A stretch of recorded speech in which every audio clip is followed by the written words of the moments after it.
What's going on, everyone? This is my 2-year review of my Xpress X23 Bay.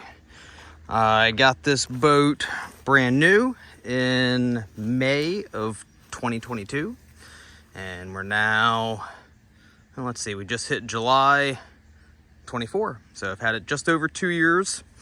I'm almost at 200 hours on it, so I've had it for a little bit. And I think I'm at a point where I can tell you what I like and what I don't like about it and so forth.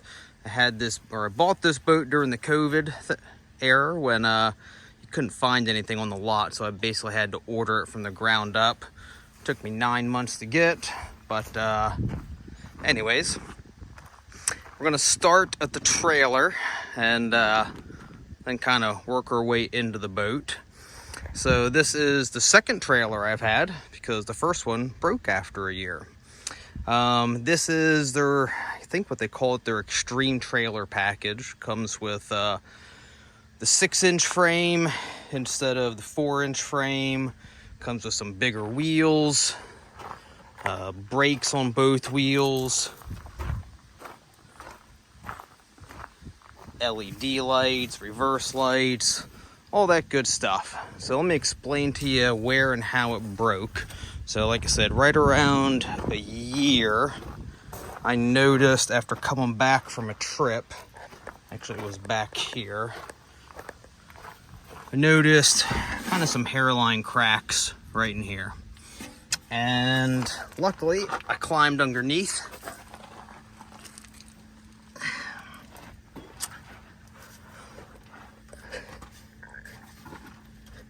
And right here on the inside was a pretty big crack. And the whole back of this was actually tilting down a little bit, where all of this actually wasn't even supporting the motor anymore, or the back of the boat. And I was having the same thing happening over there. I'll try to put a couple pictures spliced into this so you can see what I'm talking about.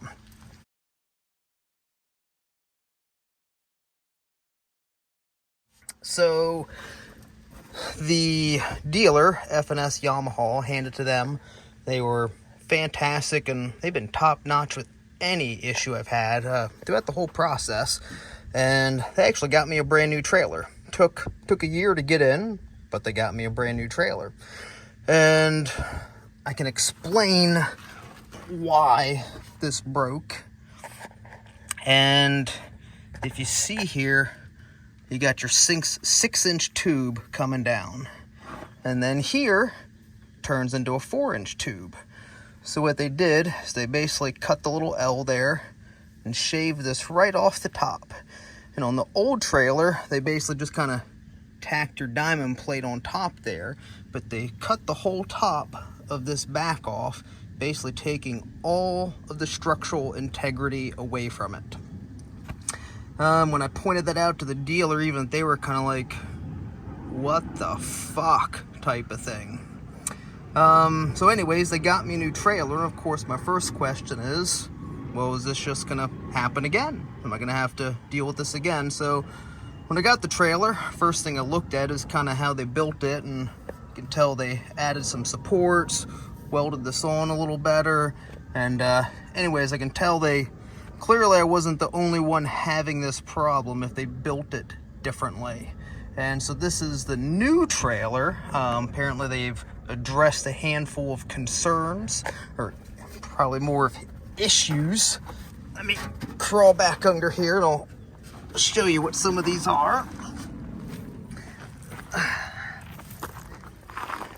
So another thing they did with these new ones is they've added a support here on all of your trailer bunk risers here.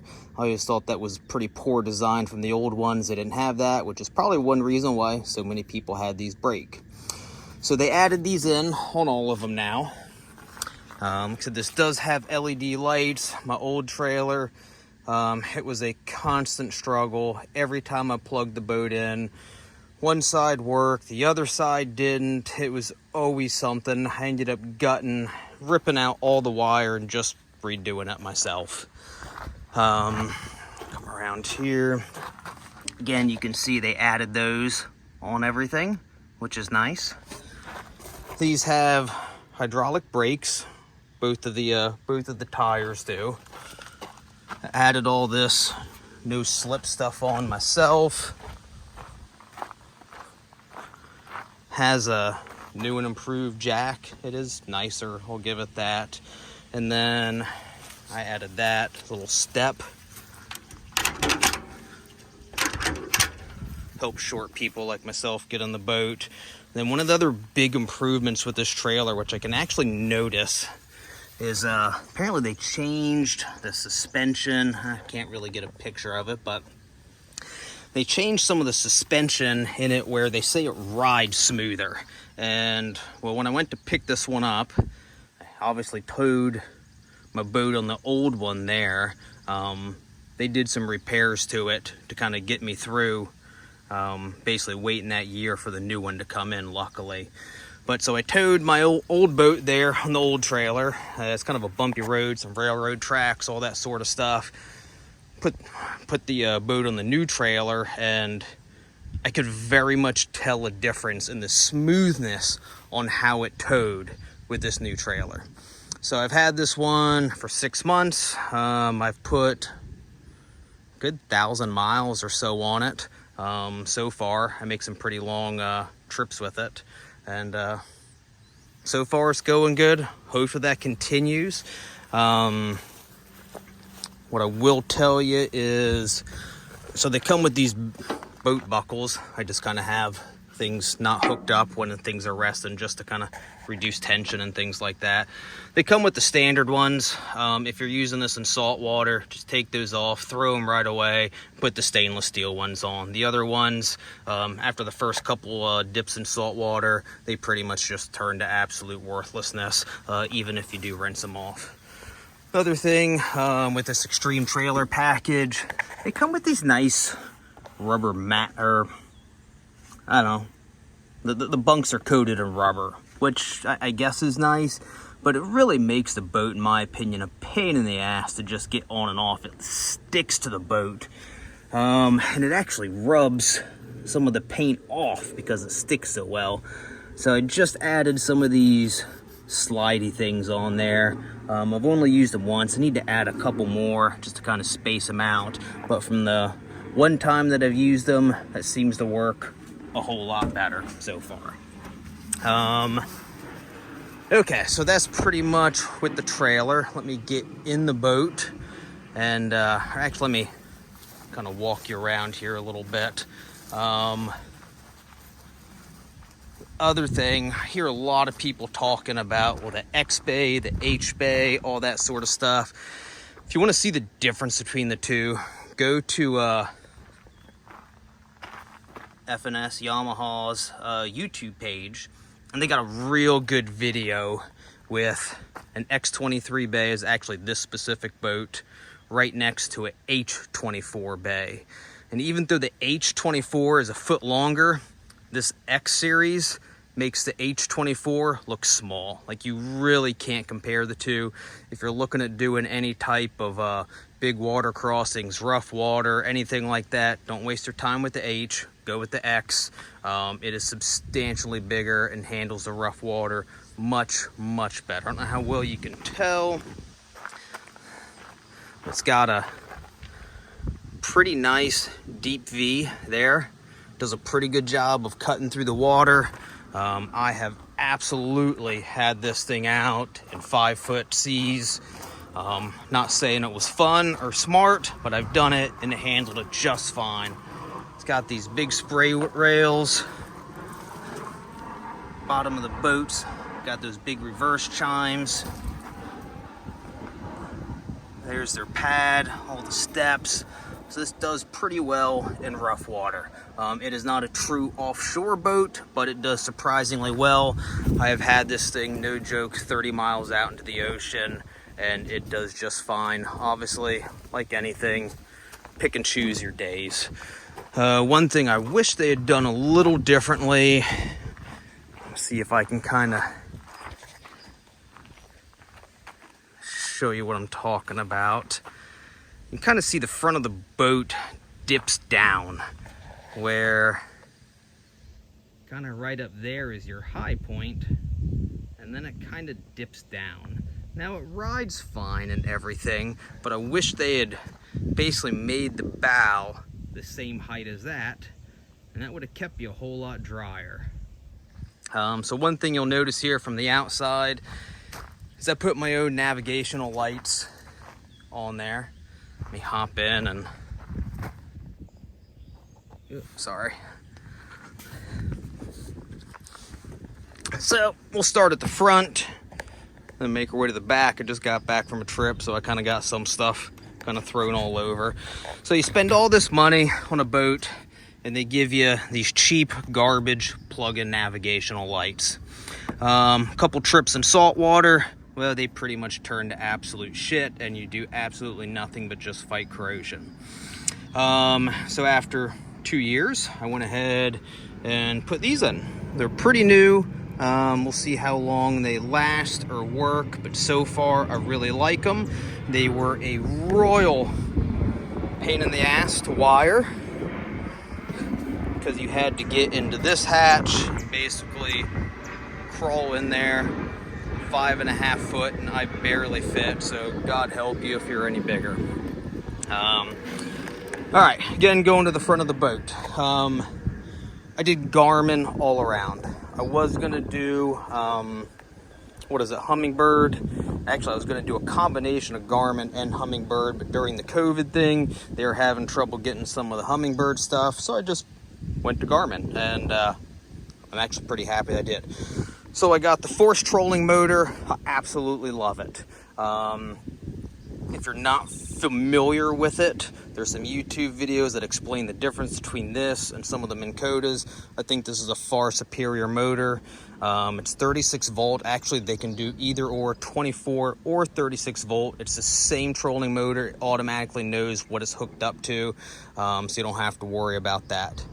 It's got a foot pedal. The foot pedal can be wireless, also has a remote control, and then it's also linked to all of my fish finders, so I can literally control this thing with the remote, the foot pedal, or on any of my 3 fish finders. You can do just about anything with it. Obviously, it's got the spot lock, all that important stuff. I do have the live scan on the front, and actually got one on the back too, which I'll get to. The live scan on the front, if you're fishing shallow water, flats, or anything like that, it is freaking awesome, especially with your 2 screens up here. You can have one on your perspective mode. You see everything in front of you, shows you exactly where things are in relation to the front of your boat. Have your other one set on your traditional fish finder, chart plotter, whatever you want. They do have a cup holder up here in the front, which they conveniently put underneath the trolling motor, which makes it completely worthless most of the time. You got your anchor box there. I got a spare anchor in there. The only thing there's 2 things I don't like about this, minor things.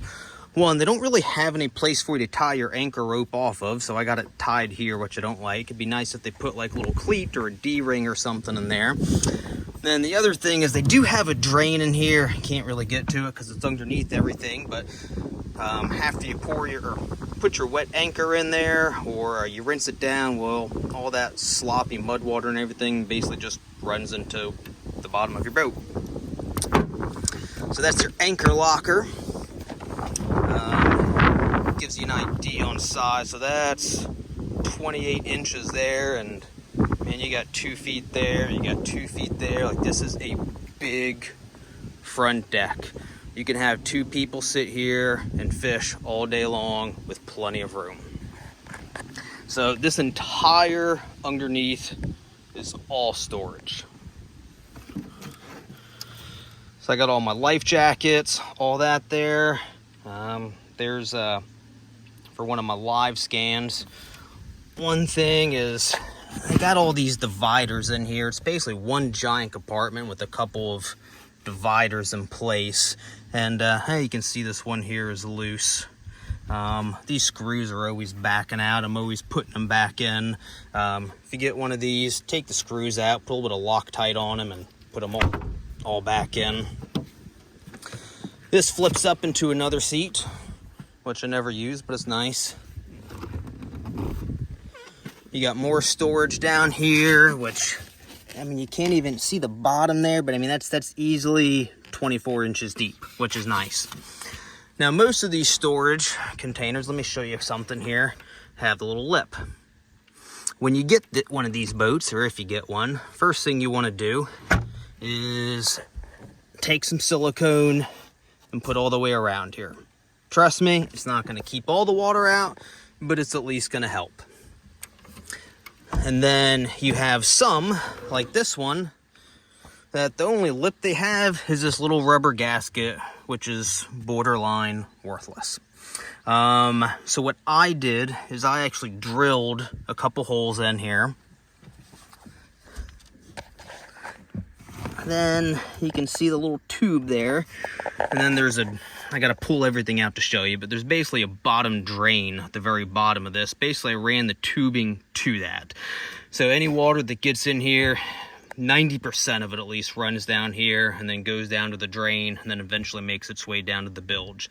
If you don't have that, you take on a wave, some rain, you're washing this down, half of that water, I'm telling you right now, is going to go right over this little rubber gasket and go right down into there. So it's got two big rod holders here. I got probably a dozen Penn spin fishers in there with 7-foot poles. So you can fit a whole bunch of poles here. Again, I can put my hand all the way down to the bottom and my shoulder is about here. So that's a good 2 feet deep right there as well. Sometimes a little hard to see just how big it is because I got so much stuff in here. But you do have the lip on this one. Again, run your little coat of silicone on there. Same thing on the other side. I got a whole bunch of conventional rods that don't take up quite as much space, so you can see a little more.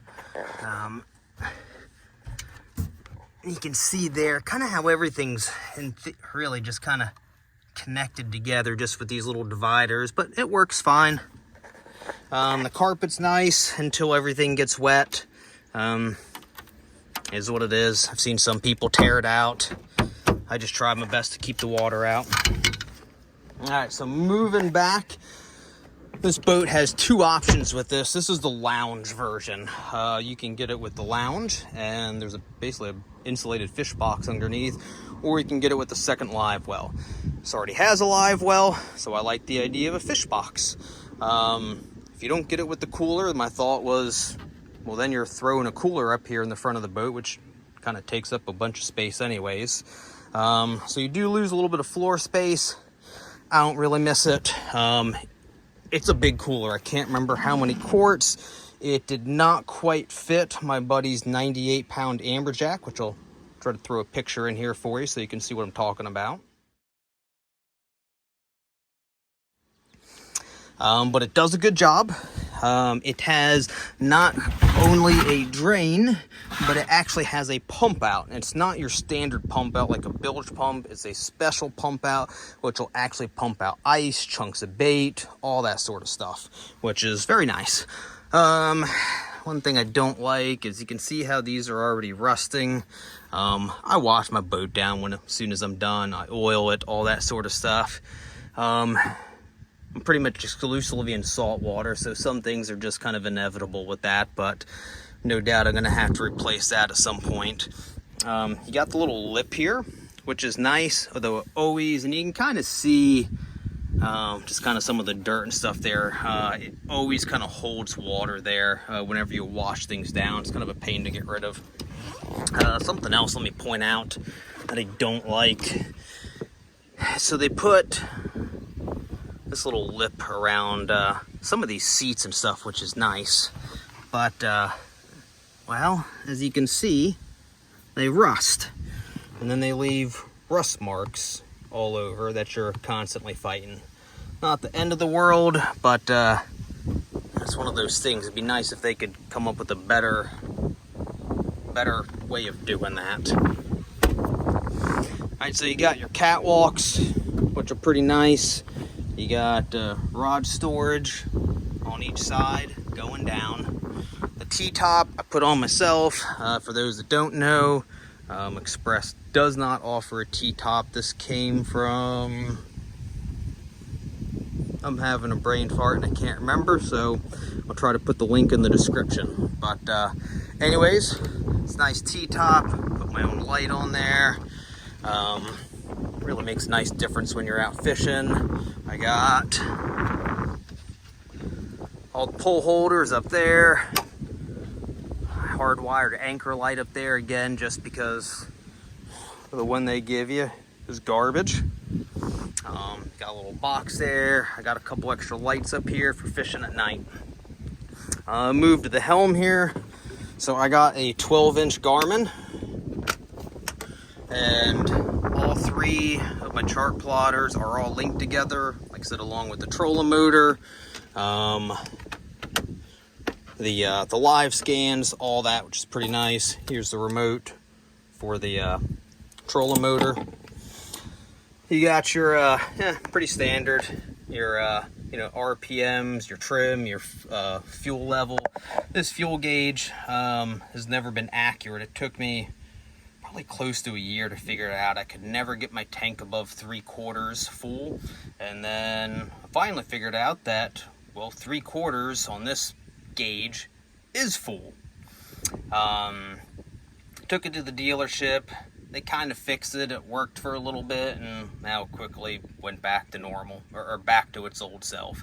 So when you're looking at 1/4 of a tank, you actually have about 1/2 a tank. It's kind of annoying. Is what it is. You got, your jack plate switch. It's got a nice radio. It's got a couple speakers.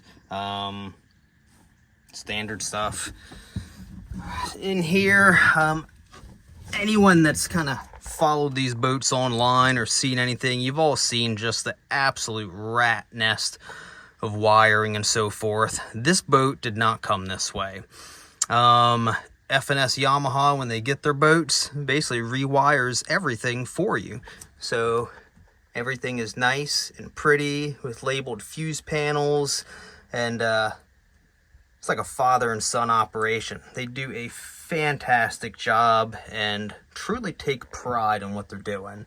Here are my 3 Dakota lithium batteries for the trolling motor. Let's see, that's for my rear live scan, and that's my whole network. I don't know exactly what it's called, but it basically links all of my Garmin products together. So stepping out here, you got your seat here, nothing fancy. After about a year, I was actually out in the ocean, and this whole thing started rocking pretty good, and basically these screws all backed out, and so it was just being held in place for the bottom screws. These cup holders slide out, so we're able to do that, and then basically put the screws back in with some lock nuts to actually stop it from doing that again. I added this in. It's just something to kind of throw some extra stuff in here. This boat does have a self-bailing hull, which is really, really nice.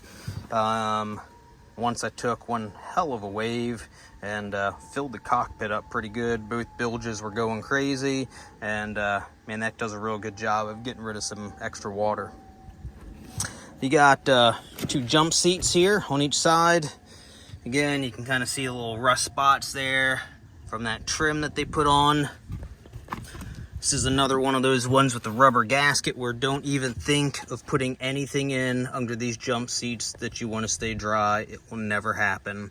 You got a good amount of space down there, but it's kind of a weird space where, I don't know how well you can tell, but it kind of slopes down there, comes up, slopes back down there, and I don't know if you can tell, the floor is a little wet right there, because this, ever since I've got it, kind of leaks a little bit into there, and well, 2 years later, I really can't seem to figure out exactly where it's leaking or how to fix it.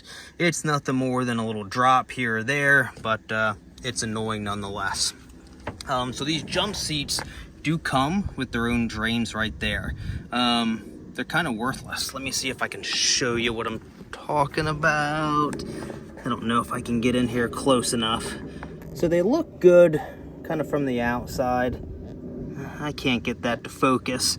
It's probably an inch opening there, but as soon as it goes in, it goes down to about 1/4 of an inch. So it really doesn't let a whole lot of water through. You get any little leaf, acorn, a fish scale, it's gonna back right up, and then again, your water's gonna come up, and it's gonna just flow all over this. I drilled another hole, and kind of did the same thing I did up front, just to add a little more drainage, which helps. This boat also has, let's see here, your storage lights, which is nice. You hit that, all your compartments light up, your live well, all that sort of stuff. It does have a live well. I don't know how many gallons. I think it's probably 20, 30 gallons. It's nice size, works very well. You got, in the front and the back, you had these base plates that put your pedestal seats. I never use them. I ended up putting some caulk in them just because all it does is, if you don't do that, it just water just runs down into different parts of your boat you don't really want.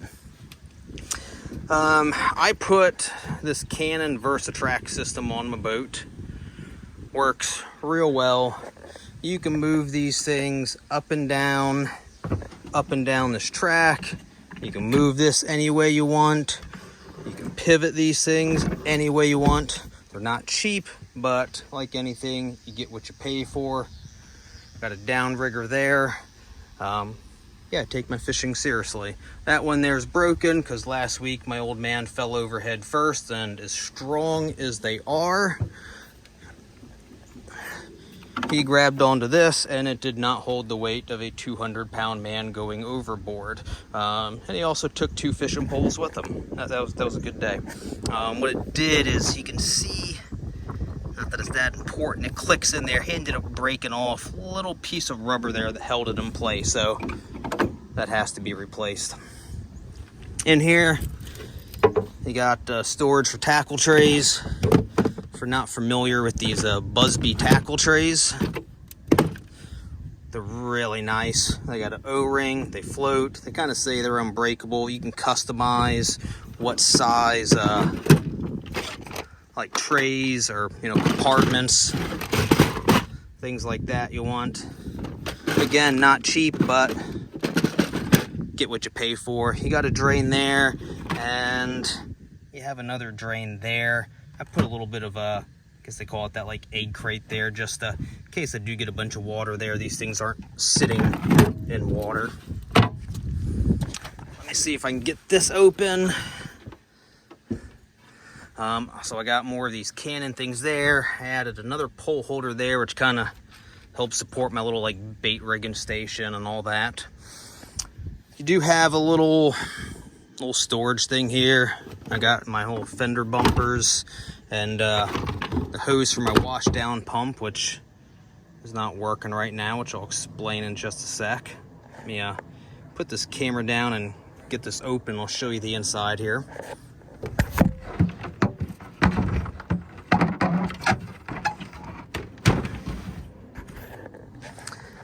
All right, so you got a pretty big space here, which is nice.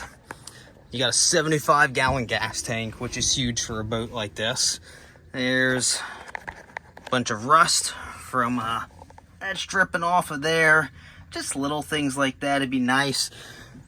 They know most of these boats are going in salt water. It'd be nice if they'd spend the extra $5 and put some stainless attachments and so forth in some of these things.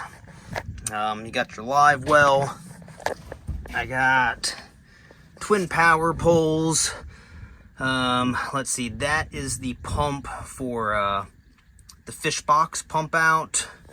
That is the wash down pump, which is awesome when it's working. It recently stopped working. I got it out, took it apart, kind of got it working again, and well, now it's not working again. So I guess I'm gonna have to replace that. I got the power pole charge station here.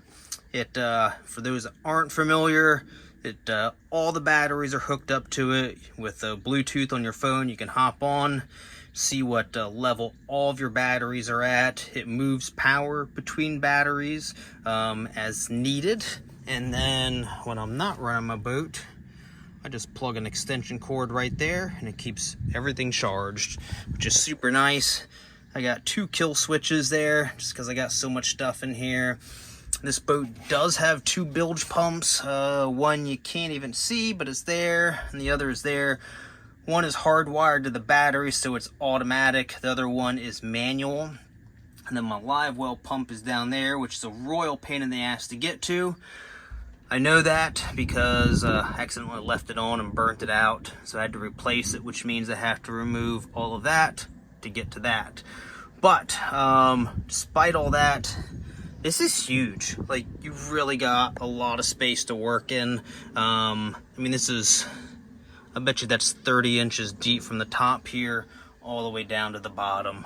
So you got a lot of space, which is nice, depending on what you're doing.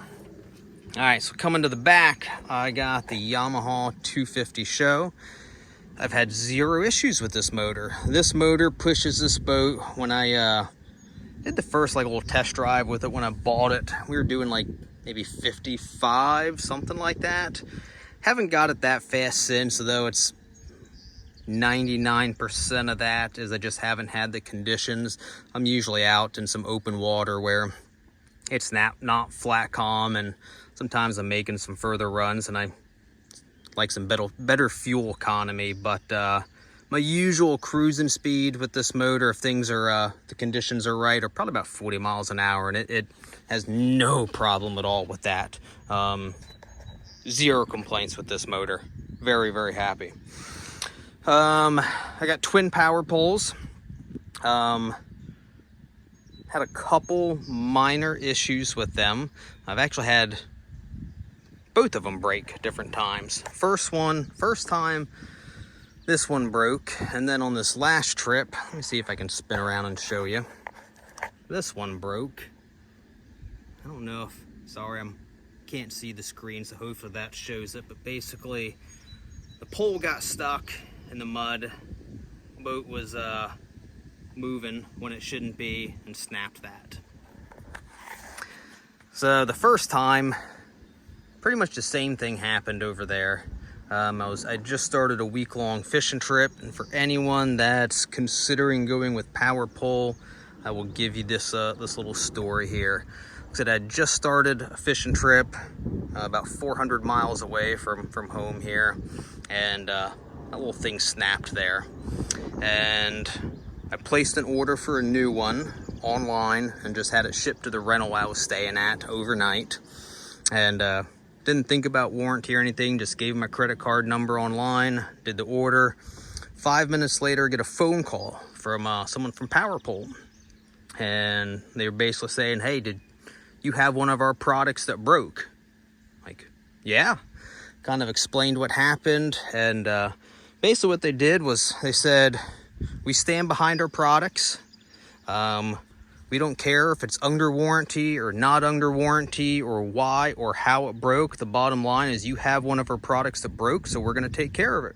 We're refunding your order or refunding your money, and we will overnight a brand new one to you along with a toolkit to do it and additional parts in case it ever happens again, completely free of charge. So it's a company that stands behind their product. This one just happened. That was probably more of my fault, in all honesty. I haven't called to see if they'll replace that one or not, but for the most part, I love the power poles. I use the spot lock on the trolling motor far more than the power poles, even in shallow water, to be honest with you, but they're nice. I got the ladder there. There's your little fuel thing. Let me hop down and show you one more thing here.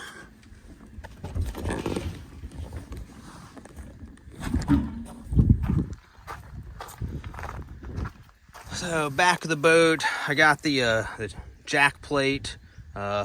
This is the Xpress, has a few different, I don't want to say models, but you know, they got the base model, the redfish package, the saltwater package, all that. I don't know what package this is. It's the one that comes with everything. And then I added a whole bunch of other stuff as well.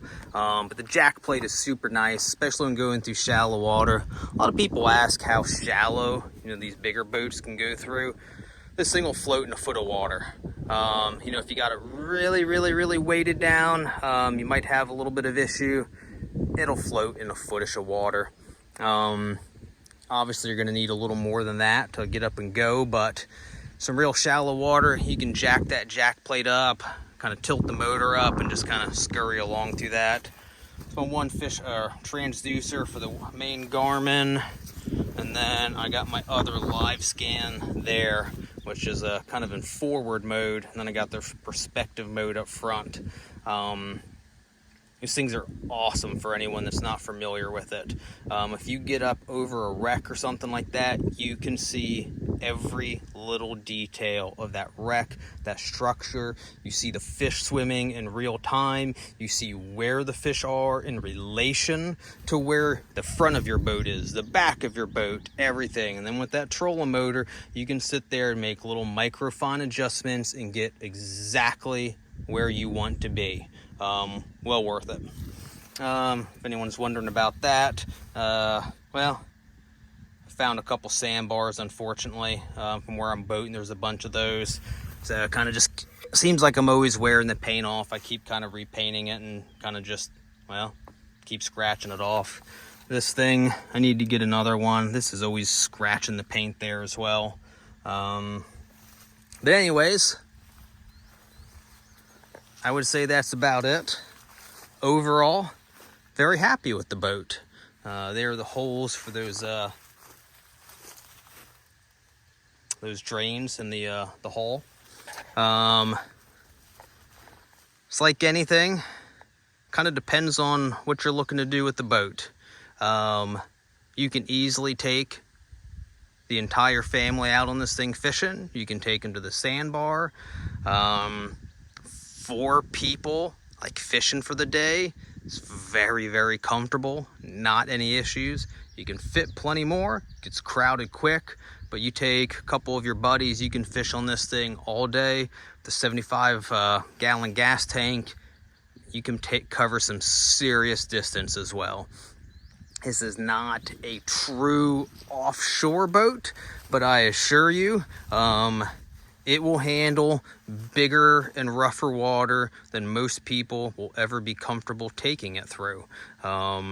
It does a pretty good job. Half of that, like anything, is just kind of knowing how to handle your boat and so forth. But it'll handle it fine. Pick and choose your days on, when you want to do that. Calm stuff, little like 1-2 foot waves, man, it doesn't even faze it. So anyways, thanks for watching. This is my bay boat. That's my little river boat. If you got any questions, comments, concerns, whatever, leave a comment. I'll try my best to get back to you. If you're looking for one of these and you are on the East Coast, I bought a couple boats, handful of cars, ATVs, etc., etc. No one has ever beat the service that those guys provided. Freaking awesome. I didn't do a whole lot of shopping around. I don't know if they're the cheapest, but you're not going to be able to beat their service. I can tell you that. So anyways, thanks for watching. Feel free to like, comment, subscribe, all that good stuff.